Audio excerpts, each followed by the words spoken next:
ചൂടാക്കിയിട്ടേ ഉള്ളൂ, വരട്ടിയിട്ടൊന്നുമില്ല, എണ്ണയൊന്നും ചേർത്തിട്ടില്ല, നെയ്യൊന്നും ചേർത്തിട്ടില്ല.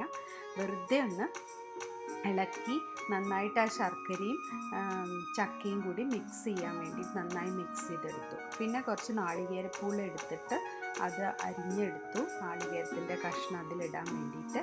പിന്നെ ഏകദേശം ഒരു 1.5 ഗ്ലാസ്, ഒരു 1.5 കപ്പ് എന്ന് പറയാം, അരിപ്പൊടി എടുത്തു. എന്നിട്ട് ആ മിക്സിലേക്ക്, ആ ചക്കയുടെ മിക്സിലേക്ക്, ചക്കയും ശർക്കരയും കൂടിയിട്ടുള്ള മിക്സിലേക്ക് ഈ അരിപ്പൊടി ഇട്ടിട്ട് ഇളക്കി, എന്നിട്ട് അതിൽ നാളികേര കഷ്ണം ഇട്ട് ഇളക്കി. അപ്പം മാവ് റെഡി ആയിട്ടുണ്ട്. ഇനി നമുക്ക് ഇല ബാക്ക് പോയിട്ട് ഒരു കുറച്ച് ഇല എടുത്തു, നന്നായിട്ട് കഴുകി തുടച്ച് വാട്ടിയെടുത്തു. ഗ്യാസിൻ്റെ മേലെ വെച്ചിട്ടാണ് വാട്ടിയെടുത്തിട്ട് അതിൽ ഈ മാവ് കുറച്ച് വെച്ച്, നിങ്ങൾക്ക് കാണാം, വീഡിയോയിൽ കാണാം, എന്നിട്ട് പൊതിഞ്ഞെടുത്തു.